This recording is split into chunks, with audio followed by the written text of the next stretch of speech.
And I also reclaimed him as my own. I talked to him.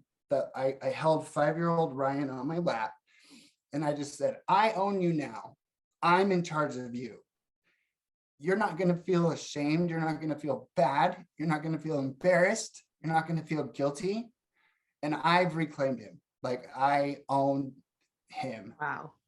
And so drag was very healing for me. Not only did it give me a creative outlet and fun and, a challenge and dance, but it was a release where that little boy, you don't have to be ashamed anymore just because you like pink and Barbie and glitter and sparkles and My Little Pony.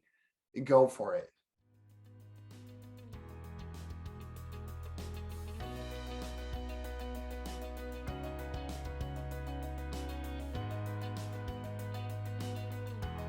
Am I back? You're back. Yep. Sounds good. All right. So here we go. All right. I'm often the person doing the interview, so it's nice to be interviewed. Oh, I'm super excited to get your story out.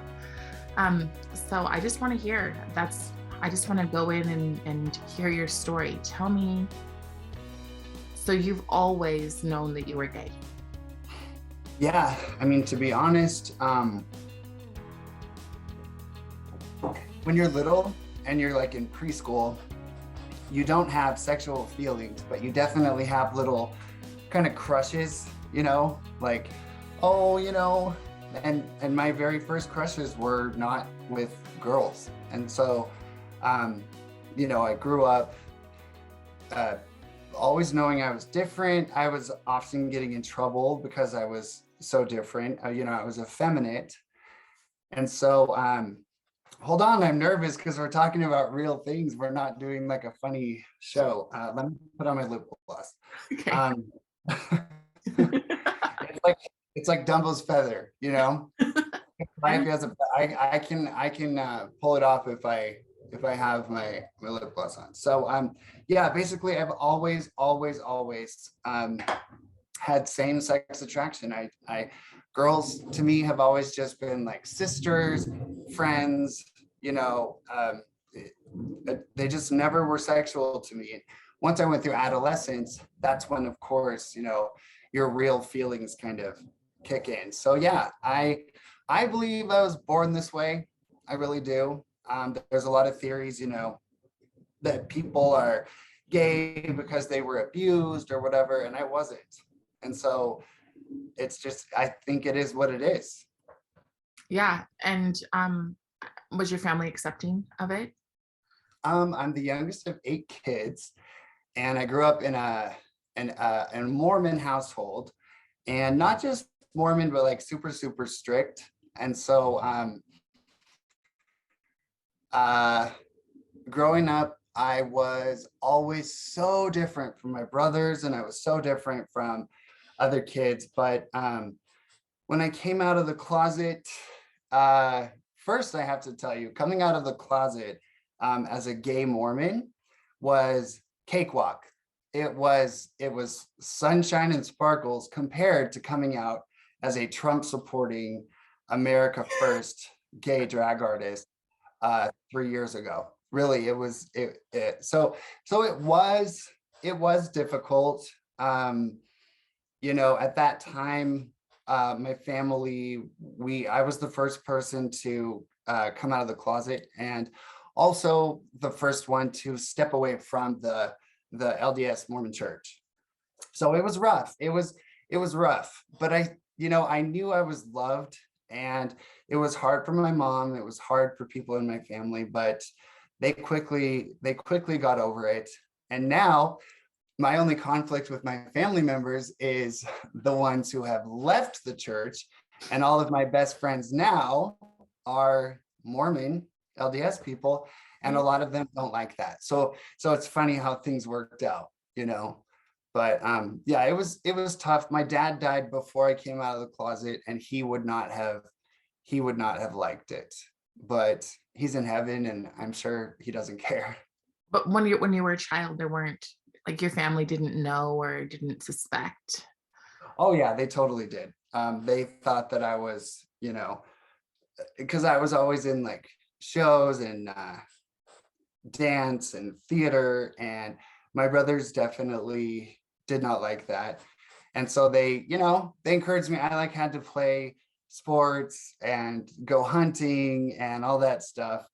And it was it was hard because I was bullied at school relentlessly. I had to get a variance to another middle school actually because kids would smash eggs on my head when I was walking home and threaten, we're gonna kick your ass when you get to this school.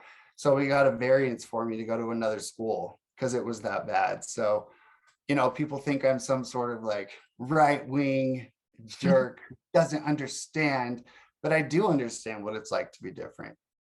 And I always was different. I always just was, I guess, I had like a soft heart. I didn't identify with the boy aisle, so to speak, because Spider-Man and Batman and WWF figurines, they're not smiling at you. And the toys are primarily based on conflict, where when you walk down the girl aisle, so to speak, everything's smiling at you. Wow. Everything is safe and happy and gentle. And My Little Ponies, friendship, sparkle magic, and Barbie, you can be anything. And like little figurines that are cute and happy. So I don't think that means I was in the wrong body. I don't think that means I was a girl. It just means that aesthetically in this world, I've always loved the soft, the pretty, the sparkly, the magical, Actually, I didn't know. That is a profound insight. Having working in with first graders and seeing, I do have a little boy who every single time I would pull the stickers out, he'd be like, "Can I have the unicorn stickers?" And now I'm like, that really makes a lot of sense. And that doesn't even necessarily mean he's gay, but just having that leaning towards the happy, especially today when our world is kind of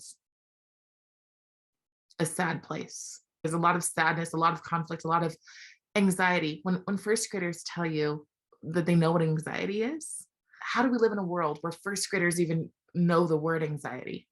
Well, we know exactly why. They're being told that your neighbor's going to kill you if you're not wearing a mask. Yeah. The world that they've been given since 2020 is just a scary world. They're being conditioned to be afraid. It's a tough conversation to have because I do believe in two genders. And I do believe that men and women are different.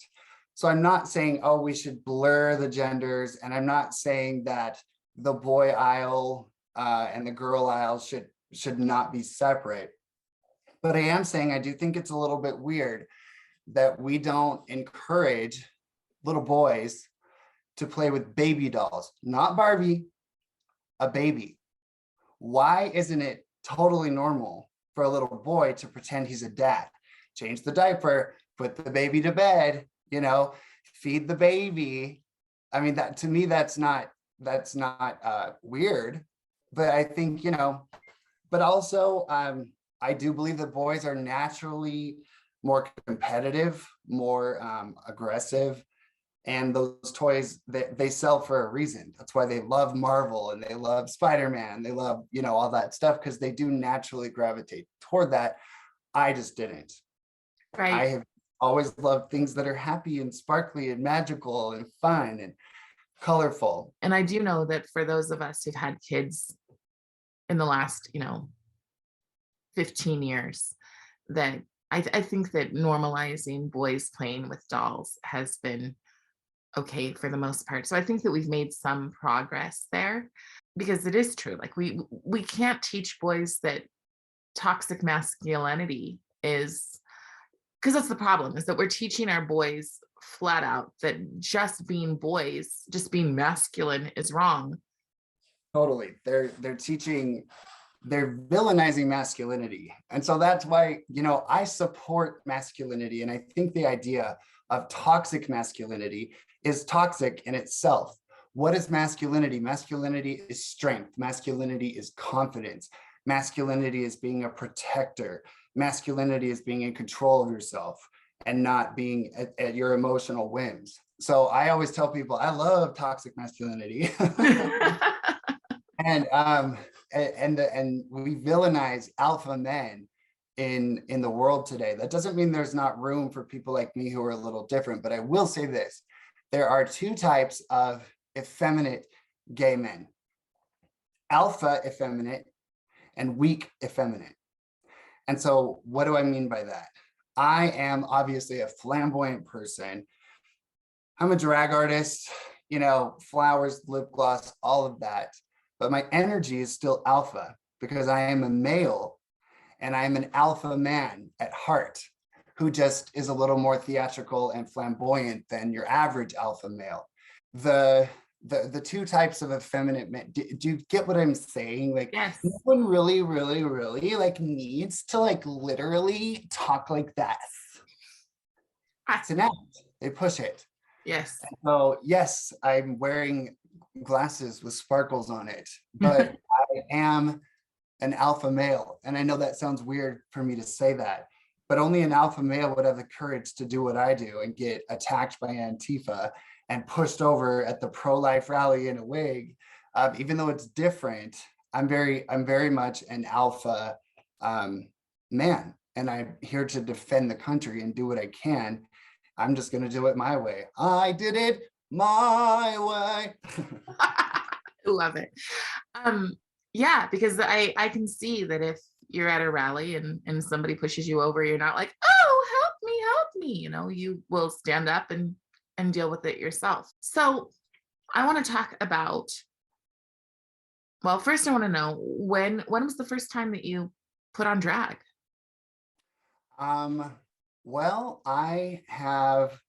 it was 2016. As a kid, I would always sneak and put on my sister's cheer outfits and clothes and prom dresses when nobody was home. So I guess you could call that a form of drag. And to me, it's not so much the desire to be a woman, it's the desire to experience those fun items of clothing. Like a big twirly poofy dress is fun. It looks fun, you know? And girls get all the colors, girls get all the fun. And so I always was interested in that. But in 2016, I had a mental breakdown. I'm open about this. I reached a point where I was suicidal and I was hospitalized. And I came out of the hospital. I was just completely broken. And I needed an outlet that was something that would keep me busy and get me back into the creative process, because my life had just become so routine, and I was trying to be perfect and act normal, so to speak, you know, just playing the role of like the perfect gay guy who just has everything together. So I was like, I don't really care what people think anymore. And I actually did, I went to a therapy program, an outpatient program, and it was like an LGBT program.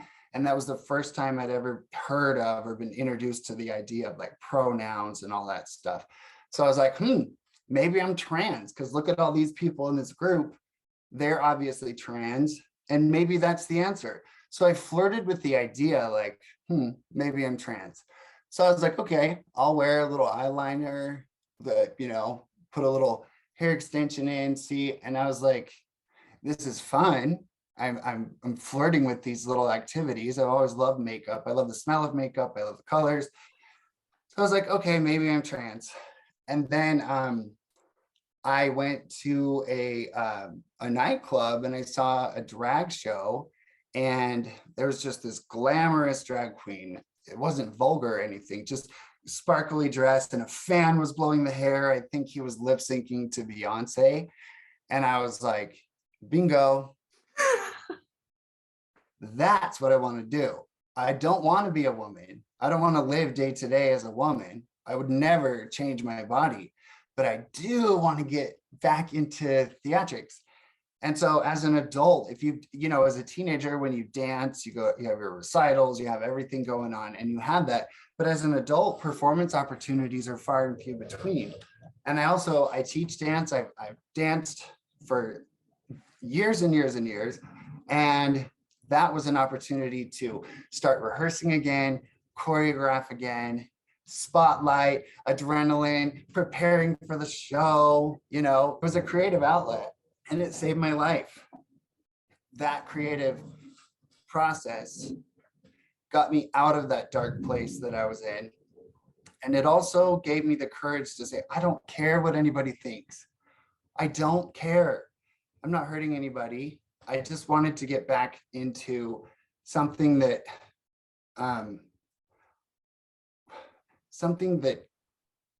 is based in creation and imagination. And it's also a little bit of an escape, when you create that alter ego, because I did like Britney Spears and like princess aesthetics and all kinds of different looks. And you step outside yourself. That's the beauty of drag, which is not inherently evil in itself. It's only evil when it's used as a weapon to sexualize children, like Drag Queen Story Hour, or library strip shows, or if it's in a bar with explicit things on the wall and kids putting money into, like, that is evil. I'll give you that. But the idea of drag itself, having that alter ego, that alter persona, really is, it's just fun. It's a challenge, especially, as an artist, as someone who's very creative, always decorating, always doing things.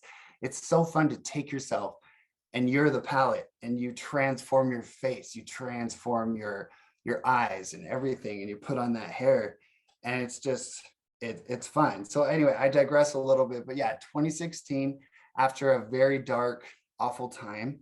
And I will say this, I never fit into the drag scene, so to speak. I had some friends, but it's very catty, it's very competitive. It's basically like Mean Girls on steroids. Like a beauty pageant, right? That's literally what it is. Because a lot of people are pageant queens, and I competed in some pageants as well. So yeah, it's backbiting. It's I was always treated, actually, I'm not going to play the victim, but I was, especially in Utah, I was treated with a lot of cruelty, because I'm an empath and I love people. And I was in a show, the #1 show in Utah, the Viva La Diva show. It's an incredible show, celebrity impersonation. So they have, Dolly Parton, Cher, I was Britney Spears, Celine Dion, Adele. It's so much fun. But, the harder I tried to be nice, the less I was liked. Like, I'd bring donuts to rehearsal, stuff like that. It's just a very catty world. Gay men are magical creatures filled with creativity and love at their best. And at their worst, they are horrifyingly catty and mean. And so I never really fit in. I would go to do the shows and, rehearse the number. My numbers were always clean and fun. And I did a lot of Disney impersonation, like Giselle from Enchanted. Okay. So I had the big white dress, and I lip synced that song and had the props and the broom, and like I had a little cat litter, and I scooped out Tootsie Rolls from the cat litter and flung it into the audience. I brushed my hair with a toilet brush thing, and that's what I did. To me, drag is just comedy and fun. It's never been sexual. When I would do Britney Spears, it was sexy because Britney, like the red jumpsuit from Oops, I Did It Again. So I have done looks where I look sexy, so to speak, but it's not a fetish for me. There's no like sexual gratification in getting sexual attention. And I think the whole art of drag has gone from camp and comedy and a feather boa and making fun of the people in the audience, honey, Mhm. to this very demonic, super sexualized version of what used to be camp fun and glamour. And that has happened with everything. I mean, look at our popular music. Cardi B's song WAP Right. was #1. So drag, it's the exact same thing that's happened in regular society. Everything has become super filthy, super sex focused. The more vulgar and explicit, the better, according to modern culture. So that's what happened to drag. In the past, it was like Tu Wong Fu, Thanks for Everything, Julie Newmar with Patrick Swayze. It was Tootsie. It was Mrs. Doubtfire. It was Some Like It Hot, Right. with Marilyn Monroe. It's Yeah, yeah. funny. It's Yeah, yeah. supposed to be a comedic, silly activity. It's And so, burlesque, right? I mean, it's burlesque. It also had kind of a yes, little bit of a raunchiness to it. yes, depending on, because a funny comedian, like when I hosted shows, Yes. um, I kept my jokes clean. Of course, a little off-color humor. There is a time and a place for that. Like the Especially as best, long as there's no children there. well, exactly, 21 Right. and up. Yeah. But the best comedians in the world don't have to be vulgar, like Amy Schumer, to get a laugh. Right. If you're really funny, you don't have to shock people into laughing because they feel uncomfortable. So, um, kind of like how I was acting last night when we did your makeover, Yeah. that in itself is like the fun side of kind of a drag gay world. We Right. bring joy. We can add joy and light to this world. We're not, I think that sexuality aside, I don't understand the sexuality. I think it's a mystery. I don't know why it exists, and really nobody does.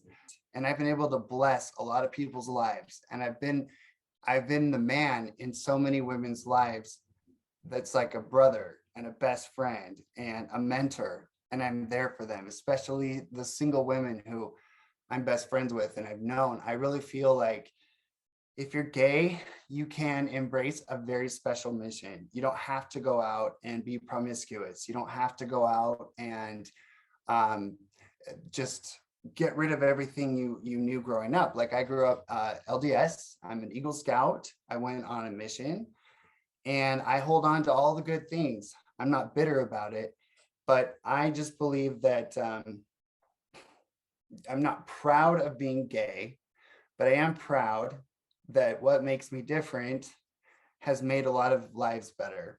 And that's why Lady Maga USA is so loved on social media. And it's because, you know, we're the world would be a very boring place if everybody was Matt Walsh. Not that I don't love him, Right.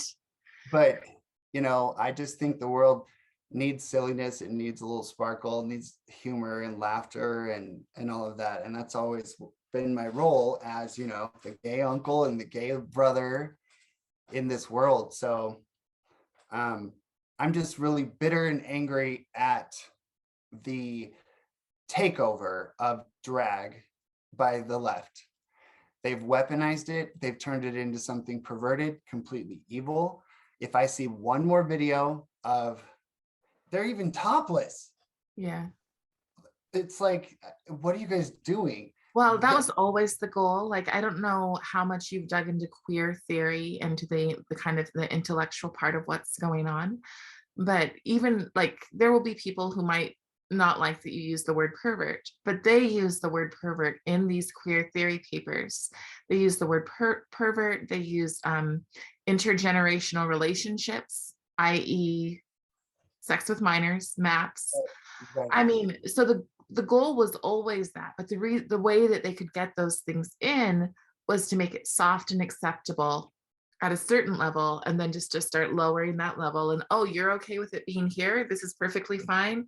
Well, now let's bring it here. Oh, you're okay with that? Let's bring The it slippery here. slope. That's Slippery it. slope. And, Yeah. and that's why I get so angry, because gay marriage, they're like, what's next? What's next? Watch. And this is why I say I am a gay man. I am not LGBTQIA because you know what? We figured it out when we stopped persecuting adult consenting gays and lesbians. That was the end of the battle. Should have Well, been and over. again, the papers prove that that was never the goal. The goal was never stabilization, because yes, that was reached, and quite frankly, that was reached far in shorter time than the interracial relationships were reached.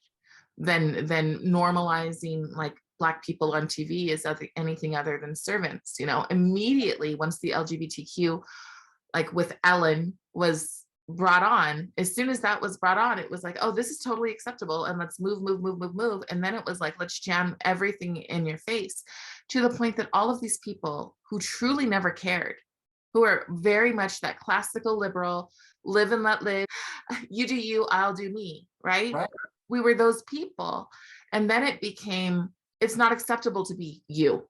You have to not only accept, but embrace. It's not about tolerance and inclusion anymore. It's about cultural dominance. You will validate me. You will obey my pronoun rules. You will put a rainbow flag on that government building. Like, And then the thing is I don't that like they're constantly talking about inclusion, but then they exclude their own. I mean, oh yeah, gay men, we're not welcome anymore. I'm not joking. When well, was the and last neither are time- women. Neither, we No, don't, we've gotten rid of the term women. you're a Because TERF. You're a trans exclusionary radical feminist. The Right. feminists aren't even welcome anymore. They're eating their own, and it's ridiculous. And that's why I'm going to be so proud to look back and say, guess what? I dumped this nonsense long before it got really, really, really bad.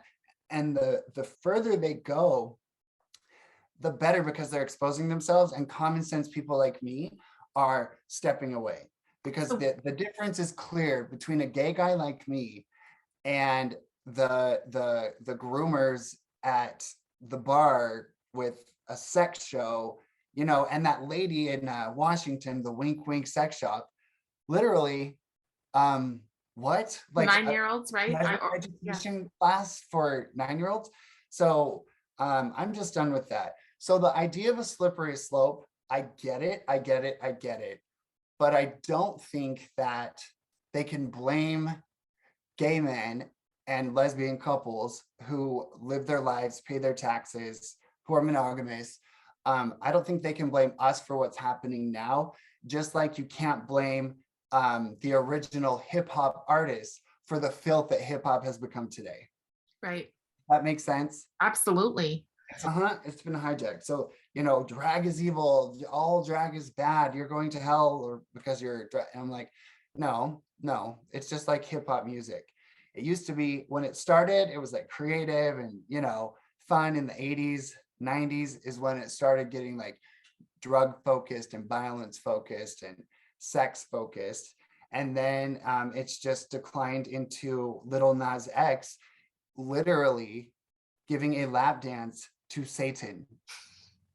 And his other video, apparently he's in a prison and they're blurring out their nudity, Wow. dancing naked in prison, like glorifying being in prison.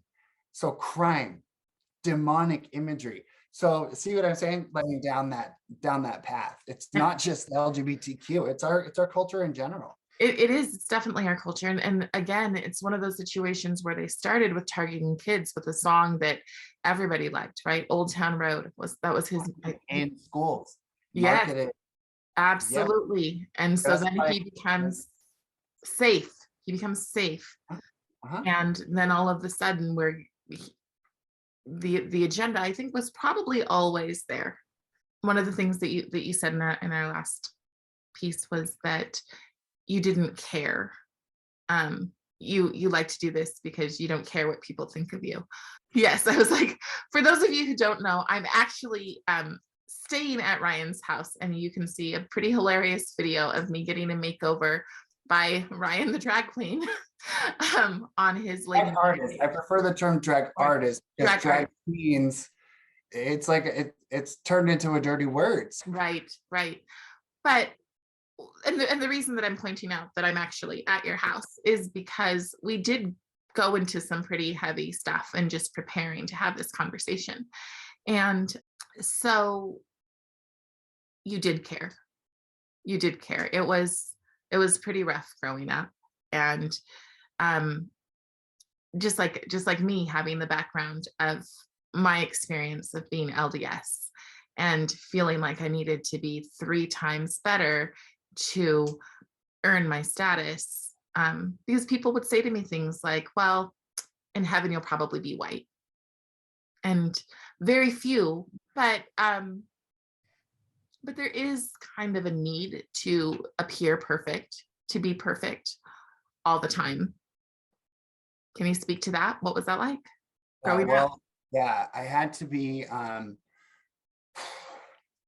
mean, I always like once I knew that, oh no, I definitely have these feelings, um, I would I would mask the shame and the pain in 2 ways. The first way was perfectionism. I was a 4.0 student. I was going to get into BYU. I was honor society, academic top 10 every year, whatever, Eagle Scout, dance, everything, theater, leadership roles in the church, everything. So by being the perfect kid, I thought at least they can't judge me. Now I'm an Eagle Scout. And then I went on the mission and I was the best missionary ever, hardcore zone leader, in France. And so I tried to be perfect. That's a double-edged sword though, because people often say, oh, the Mormon culture expects you to be so perfect.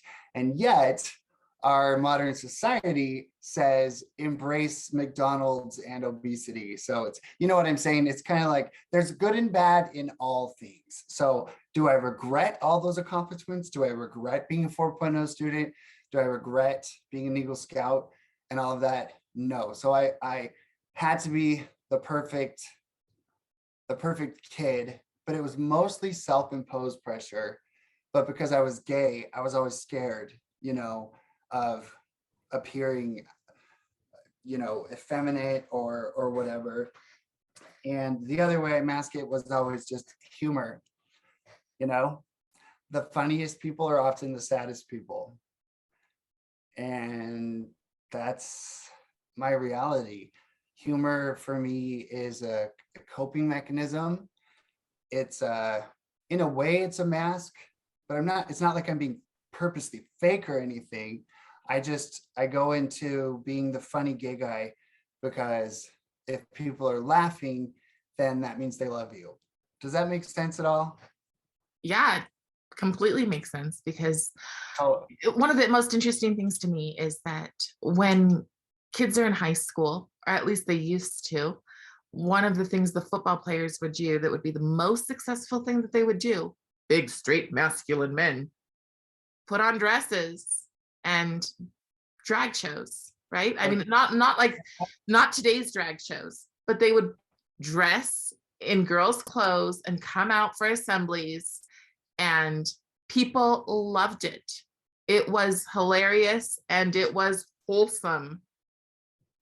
well, and it's because there was the obvious acceptance that these are men dressing up to entertain us and to laugh. Even my Mormon brothers, like they did powder puff, totally dressed up as girls, going to the football. They were the cheerleaders, the girls were the football players, makeup, everything. So that's why I get into it a little bit with people, because they say drag and dress up in itself is inherently evil. And I'm like, honey, no, it's not. The founding fathers were basically wearing tights, heels, wigs.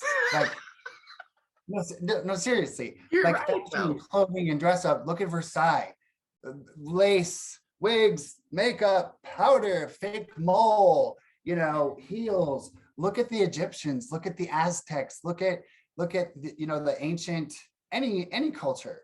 Being flamboyant and dressing up. I think God put colors and fabrics and things on this planet for our enjoyment. So yeah. So when you said I didn't care what anybody thought, I was finally, after hitting rock bottom, just complete rock bottom, um, and almost dying, I just didn't care anymore about, of course I do care, we all care what people think, but I didn't care about being judged for my theatrical flamboyant side. And it was actually about healing the little boy inside of me. And here's why. When I was little,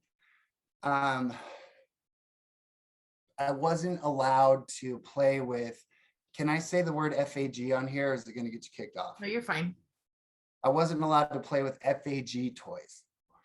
And so one day I came home from first grade. I had a very machista family member, and he always would just try to toughen me up and basically just browbeat me and like, stop acting like that. So I came home from first grade and all of my FAG toys were burning in the fireplace. Care Bears, I had My Little Pony, you know, all that stuff. They were burning in the fireplace, and it had to be timed. That had to have been timed if you came home in time to see it. well, it was like an enclosed fireplace thing. And once I realized it, it was like, to me, it was like my friends were burning. Because, you know, when you're little, you have your little world and your toys are real to you. And so, so from that day on, I was only allowed to play with boy things. So they dug a fort in the backyard for me to play army. I dug cubbies and turned it into a kitchen, and they filled it in.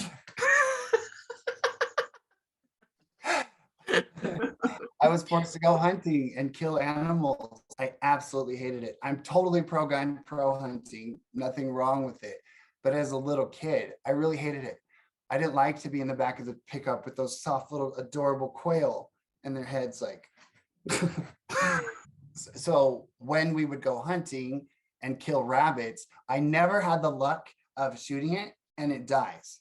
I would always shoot it in the butt or something, and it would be flailing in the sagebrush. Did you know rabbits scream?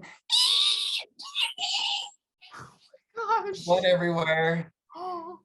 And I throw my gun down, run back to the fire. I hate this. I was forced to play paintball. Paintball is not fun. It's horrible. I hate it. And of course, I got shot right, boom, right there. Stood up and screamed, I hate this. So I really did, I did feel shame growing up. I don't blame their religion. I blame certain family members who treated me like absolute garbage. And so I use this analogy. So because girl things were forbidden, so I'd go to my cousin's house and I would play with my female cousin. We'd be playing Barbies. I don't know what we were doing, just having a gay old time, you know. And I wouldn't play with her brother because he was just macho, and I wanted to be with her. When they found out, you didn't even play with him, did you? You were with her. And I was like, yes. Well, so the shame. So I'd always sneak, and I had Barbies that I would hide under my bed. And so telling me you cannot like pink, you cannot like My Little Pony, you cannot like Barbie, you cannot like princess, it became this forbidden world in my brain. And it's like, if you tell a little kid, you can never ever have a Snickers bar, never, don't think about a Snickers bar, do not talk about Snickers bars, that kid's going to die for a Snickers bar. And for the rest of his life, Snickers are probably going to be his favorite candy because he's healing that inner child through it. So I healed my inner child by going to thrift stores and buying everything that was forbidden when I was little. Like I had a display, like beautiful collector Barbies and like just everything that was forbidden to me when I was a little kid. And so drag was very healing. Like, I don't care. I finally get to play with makeup and hair and clothes and let that little little boy not feel ashamed of it anymore, and just who cares? And I also reclaimed him as my own. I talked to him. I held 5-year-old Ryan on my lap, and I just said, I own you now. I'm in charge of you. You're not going to feel ashamed. You're not going to feel bad. You're not going to feel embarrassed. You're not going to feel guilty. And I've reclaimed him. Like, I own him. Wow. And so drag was very healing for me. Not only did it give me a creative outlet and fun and, a challenge and dance, but it was a release where that little boy, you don't have to be ashamed anymore just because you like pink and Barbie and glitter and sparkles and My Little Pony. Go for it. So I kind of just allowed myself to own those things, own Barbies, own those things. And it's like I got it out of my system. I had the collection, and it really was very healing, because that childhood trauma followed me for a long time. So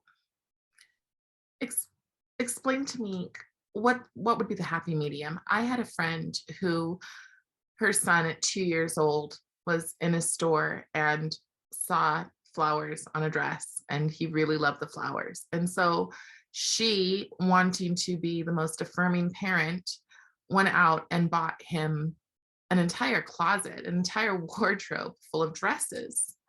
And it seemed to me like the solution, you don't know as a 2-year-old, he very well just might have been attracted to the print. And so to me, the solution would be go buy him a Hawaiian shirt. To me, the solution with kids, and maybe I'm wrong about this, but would this have helped you? What if your parents said, yes, you could play with these, but just know that you may be bullied in school. You may be, like the child who wants to wear the pink shoes. Like, a parent can say, and they're trying to, no one can object to this. No one can have any reaction whatsoever. And you can legislate as much as you want that no one can have any reaction, but human beings are going to feel the way they feel. Right. So what is the right way to advocate, or to make sure that a child doesn't feel like you did, while not encouraging them to go too far and blur genders and all the rest? Yeah. Yes. This is basically one of the number one things I talk about, because my following is women and mothers. Don't ask me why, but it's women, usually age 45 to 75. And it's because they've all had a little Ryan or they have a family member who's a little Ryan, and they love them, and they're confused, and they want to find that balance, and they want to love their gay family members or their LGBTQ family, and they don't know how to do it. So when I was little, my mom had an acronym, ALAG. And as soon as I heard ALAG, acting like a girl. So I'd stop in my tracks, and I was like, what was I doing? I was probably dancing to The Little Mermaid. Who knows what I was doing? But so that was instant shame. That was, it was bad. So but before my mom died, she was babysitting. We have over 60 nieces and nephews, and great nieces and nephews now. I was born way after all my brothers and sisters. So they grew up, the 7 of them. And then 8 years later, I came along. So I became an uncle when I was really little. Anyway, she was babysitting her little great grandchild. And he was up in her toy room, and he came down the stairs, and he was carrying the life-size Rapunzel Barbie. And he was wearing those little clicky slip-on dress-up heels, And he stopped at the bottom of the stairs, and he looked at my mom, and he said, Grandma, is this just for girls? And she said, sweetheart, at Grandma's house, you can play with whatever you want. Do you like those shoes? Do you like the sound it makes on the kitchen floor? You just go have fun. So by not making it a big deal, it's not a big deal. Where you get up, you take off those girl shoes right now. You do not play with dolls. Boys do not play with dolls, Ryan. Like, that was my life. Stop acting like. So that was the wrong way to handle it. And I think the way my mom would never say that, but certain family members. And so that little boy, he also loves karate. He also loves sports.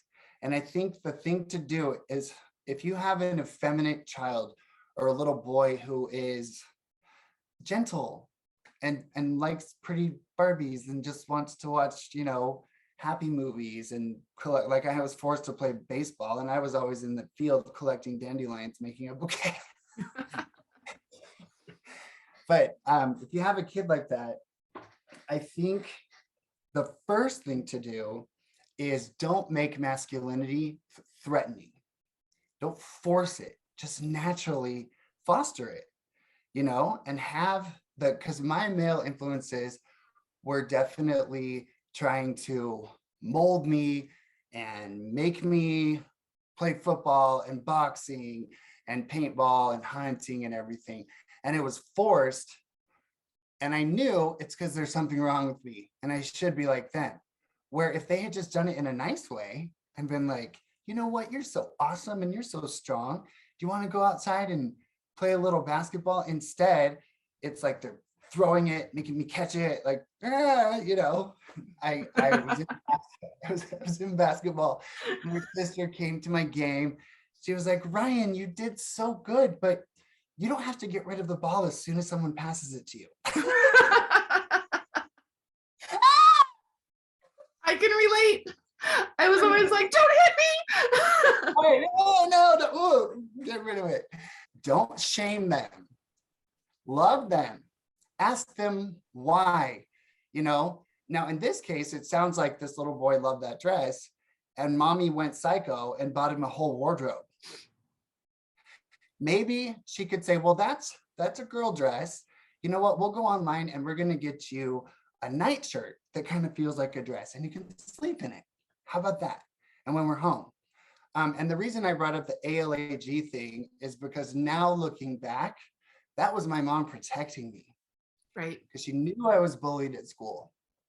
And that was her way of saying, oh, you've got to learn to rein this in.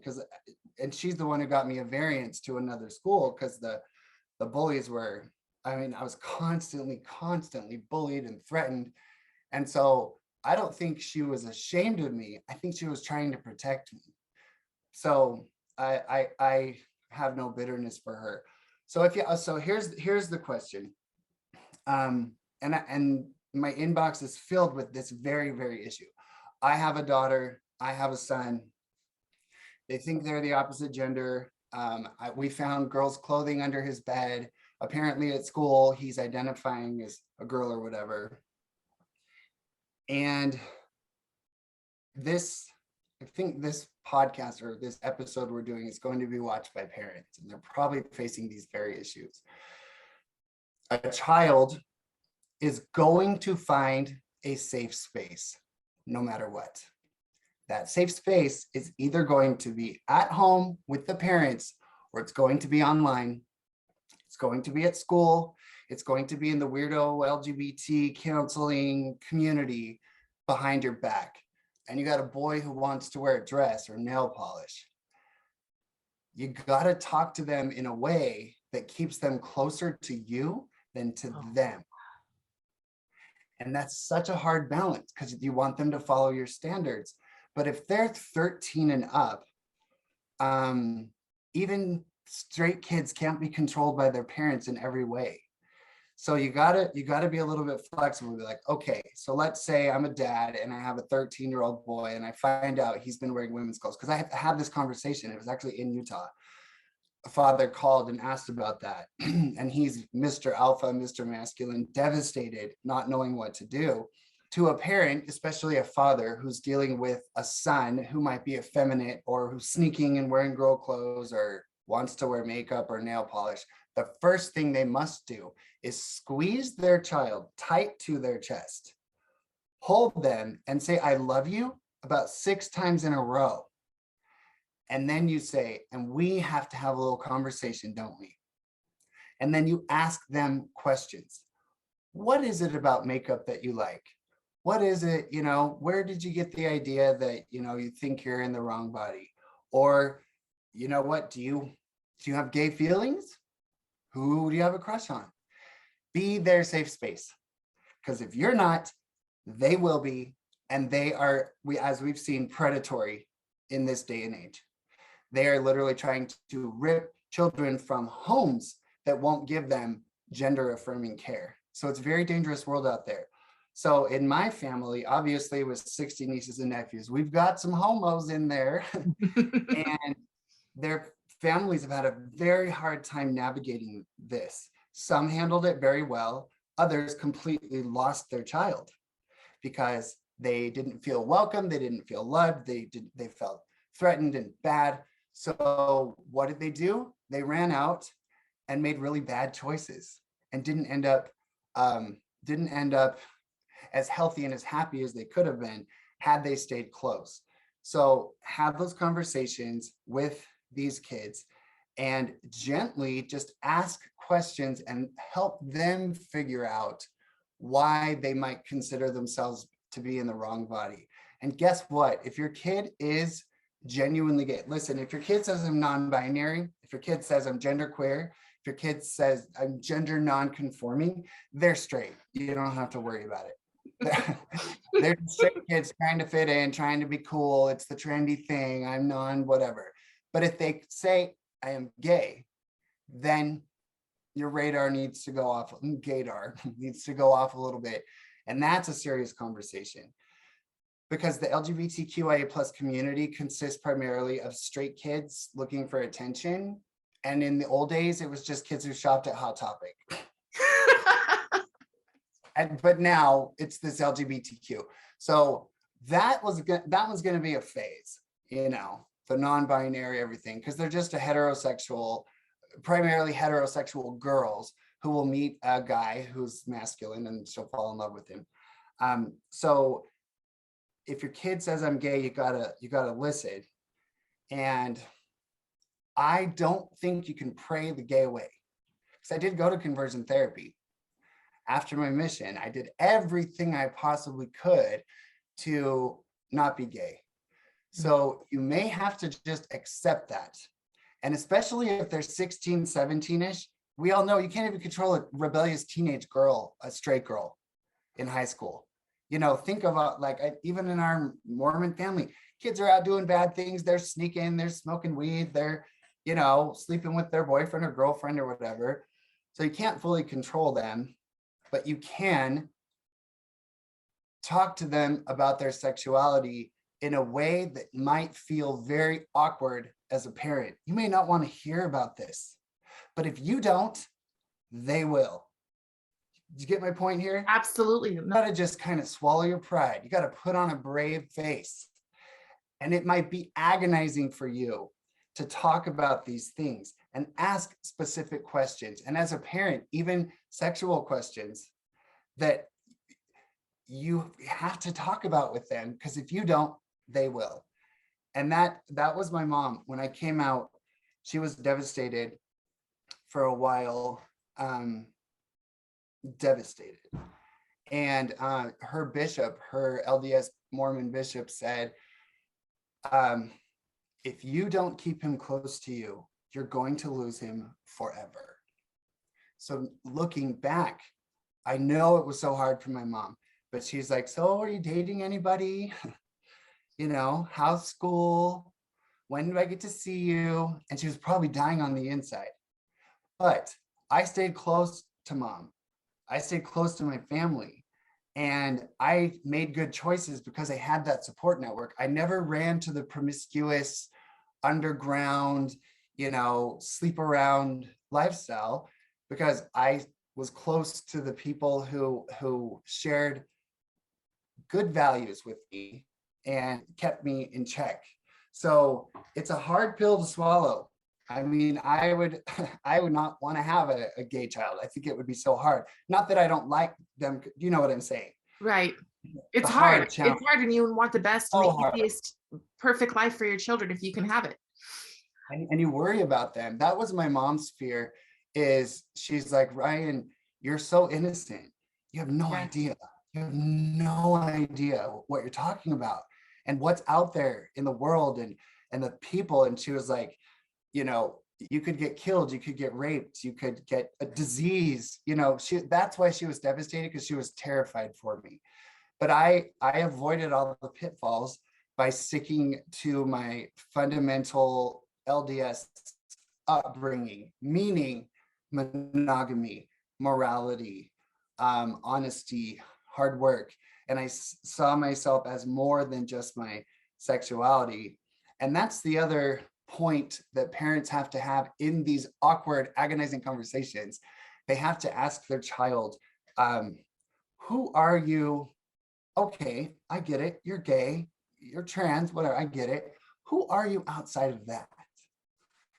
Because I see so much more in you than just that. And you know what? We're going to talk through that. We're going to work through it. And basically, I think parents should try and allow as much as possible, as long as it's reversible. So no hormones, no surgeries before they're 18. But listen, if the kid wants to wear a skirt to school and it's going to be a huge battle, maybe you could say, hey, look, you know what? Let's go shopping. I'll buy a couple skirts.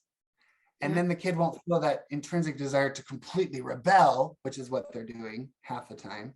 And they'll be like, he does love me. He does accept me. So when the kid's making a choice about doing something dangerous sexually, he's going to go talk to dad. And he's going to be like, you know, I was invited to this party and this person's been sending me nudes and blah, blah, blah. And wouldn't you rather have that conversation directly with your kid than have that kid have that conversation in the LGBTQIA plus indoctrination club? Right. Exactly. That is the biggest issue is these clubs that are teaching these kids when they're at such an impressionable age. And you have to appear just as loving and tolerant as they are, even if on the inside you're dying, because you're going to lose your kid. I know a lady, her daughter said she was trans. She would not let her daughter transition. It was a huge fight. And some group, some LGBT support, they told that girl to run away and call social services and report the mother for abuse. And now the girl is living outside, cut off. She's the one who cut them off primarily. She's cutting. She's gone through like absolute hell because the parents couldn't quite figure out the narrative of how to keep her close. And keeping them close might entail giving them a little free agency that you don't like. Right. Okay, Ryan, there's no doubt in my mind that you are one of the strongest advocates that the right has. And I'm not going to say far right because I don't believe you're far right. I really don't know anyone who's truly far right. I wouldn't have a conversation with somebody who was so, I don't think I'm at that place where I could either far right or far left. I just, I'm looking, the moderate voices, the voices of reason are what I'm looking to amplify. I guess this is kind of my last question, but how does it make you feel when you're doing so much work for common sense and values and you're still judged by people on both sides? Exhausting. It's just people make assumptions. They see one photo or one stupid tweet from someone and they make assumptions. On the left, they make the assumption that I'm racist, bigoted, I'm hateful, I'm an internalized homophobe, I'm a Nazi, literally, that's what they say. And then on the far right, not the right, because honey, I go to Trump rallies dressed up. Conservatives are fun. And it's because I'm not prancing around in a thong, acting like a slut. I'm just smiling and hugs. And if you like it, great. If not, great.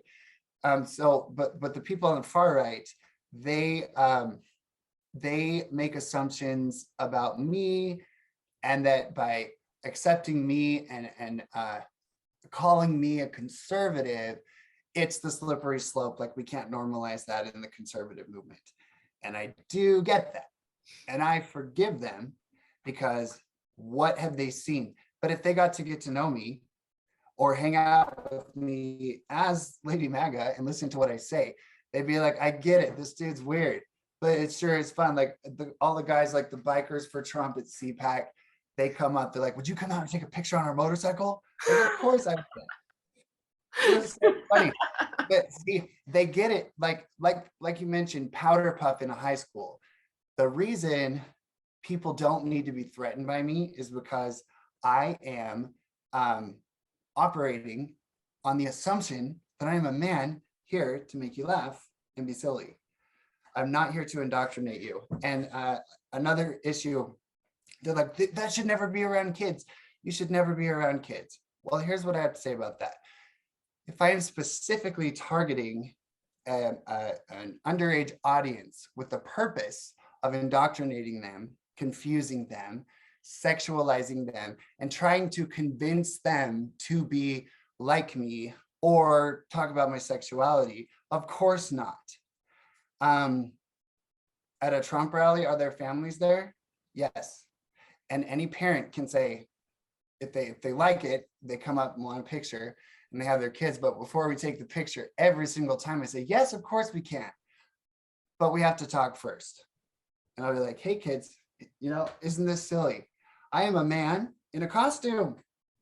And it's pretty crazy. It's like Halloween. I'm just a man in a costume. And I'm dressing up just to make people laugh. No sexuality, no indoctrination. I work with a girl here in Utah. She helps me with my social media and stuff. And she had to explain this to her kids.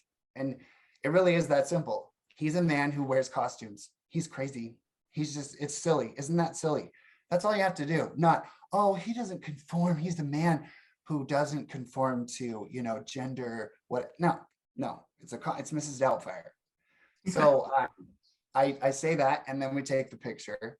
But I don't if I do an event like here in Utah with Liberty United, if on the flyer it says like bouncy house, face painting, out of sensitivity and respect, I'm not going to go to that event dressed up because it's kid-focused family event.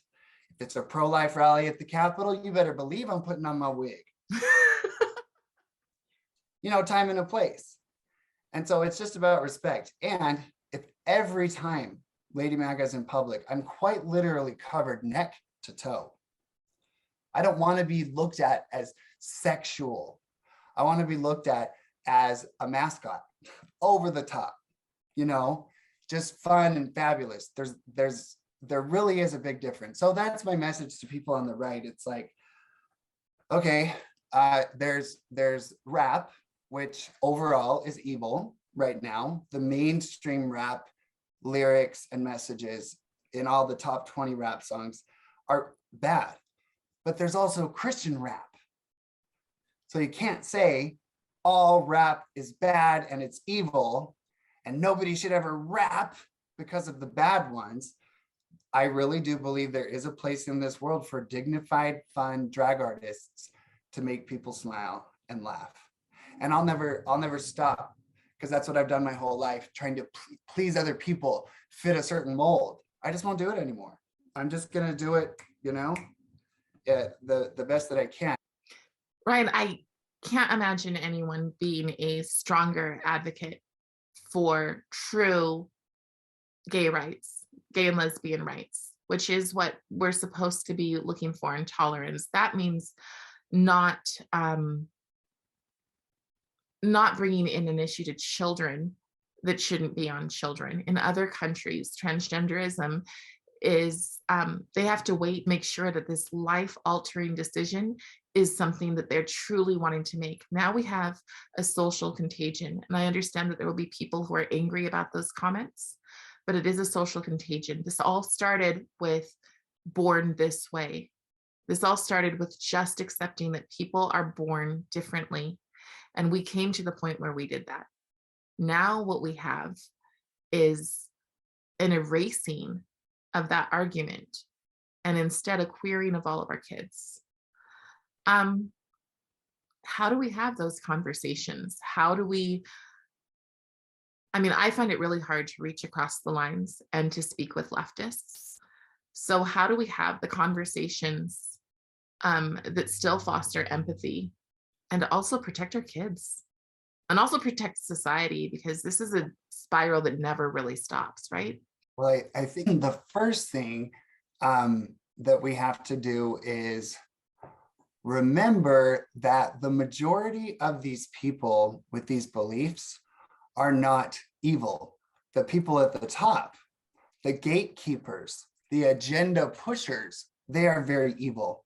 They have a deliberate, nefarious agenda to indoctrinate America's youth, to erase the traditional family, to erase biological realities and condition us to accept outright lies, because the more we accept an obvious lie, like a man is a woman and a trans athlete is the same as a biological female, the easier it is for them to usher in the next set of lies.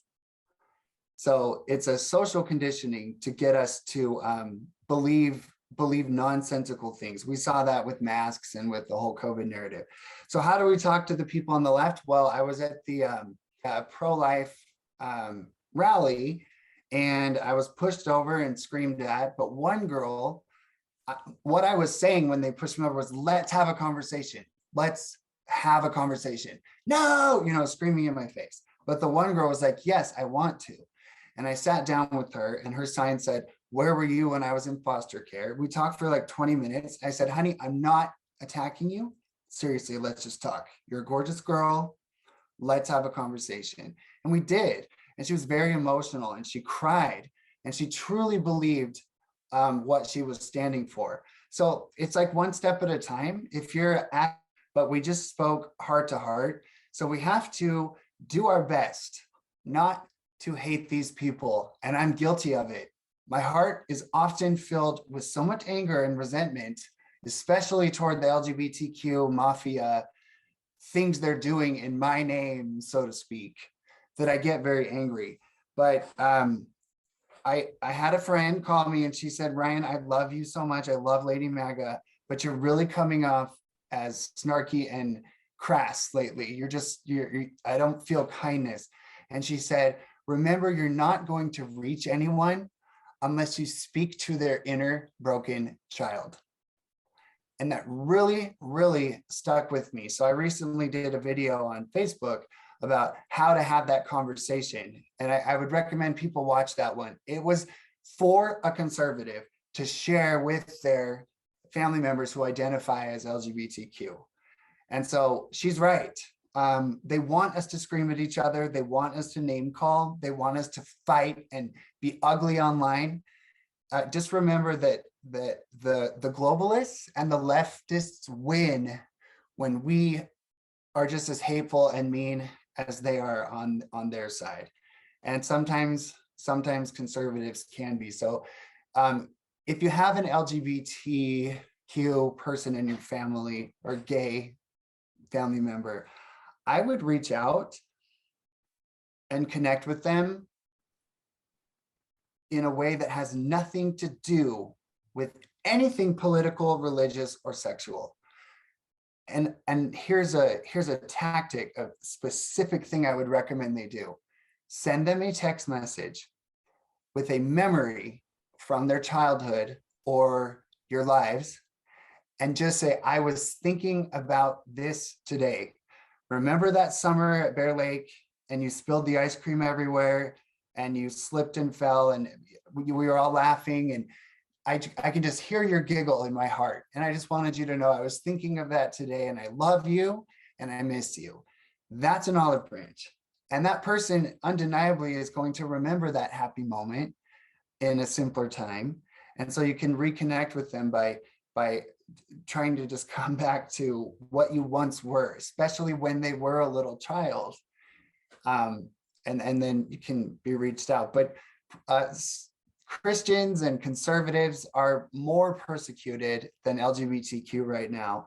And I see more hatred and abandonment and rejection coming from their side than I do the so-called religious right. Yeah, people might think homosexuality is a sin.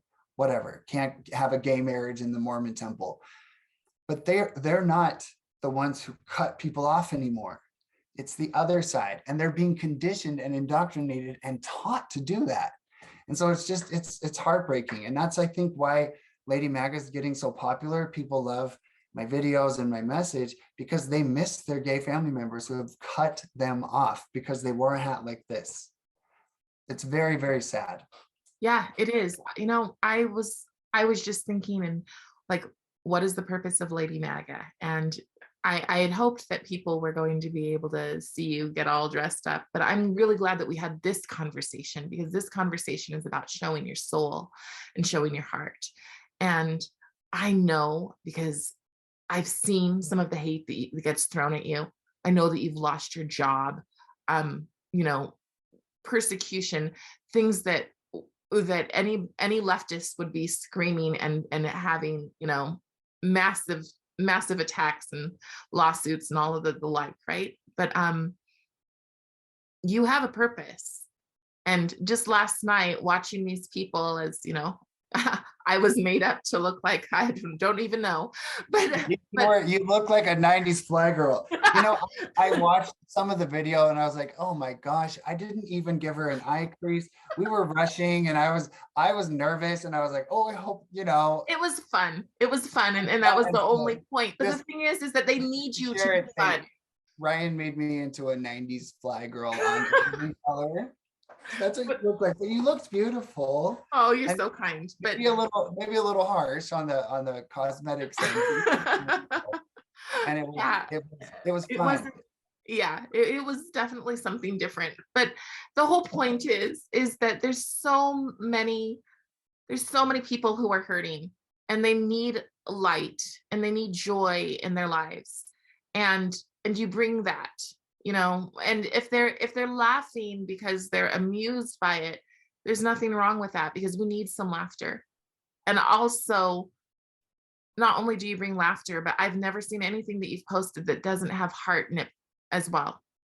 And we need heart, we need humanity, because they want to strip our humanity, divide us, make us break up into all of these different things while saying inclusion.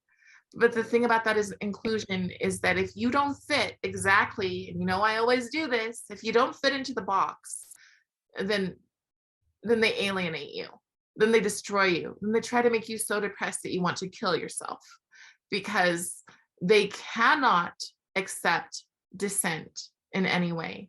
And so I'm so grateful for the brave voices like your own who are willing to have an honest conversation and are willing to do what you are called to do in this moment, to bring some people a little bit of hope and peace. And so thank you so much. It's an honor to talk to you. I wish I could have those heart-to-hearts with people on the left, but they won't. They won't. That's the hard part. And in conclusion, I just want to remind myself and everybody who sees this that screaming at the darkness does nothing. Light a candle. Thank you so much. Smile. Be joyful. And of course, people go to ladymagausa.com. They can learn more about what I do. Follow me on Facebook, especially. For some reason, Facebook is really taking off. They can listen to my music if they go to Spotify or Amazon Music. I'm so fancy now. I have 2 songs. So you can just look up Lady Maga USA. And I would appreciate any financial support or whatever. I'm not a grifter, but I did lose my 8-year career, and I am doing this full time. So the more financially sustainable I can make it, the more I can afford my gas to go, drive to other places. Like I went to Reno and did a forum with a Black evangelical preacher and a Mormon podcaster, and we came together. So that's the whole goal, Yeah. I don't know if this is gross, but I'm gonna do makeup today, and I'm using your eyelashes. Look how huge they are. Yeah, they were definitely something. I was like this. I was just like, what's on my face the whole time. I don't know how you did it, but it was fun. It was fun. Thank you so much. I really appreciate it, and I will have you back on. I think it would be really fun to watch people get to see you transform and just have your, When you're in theater, it is fun. For me, that's yeah, all it is. It's theater, it's a challenge, it's colors, it's fun. yeah, yes. Well, thank you. Have a good night. Very kind. Bye. Thank you. Thanks, you too.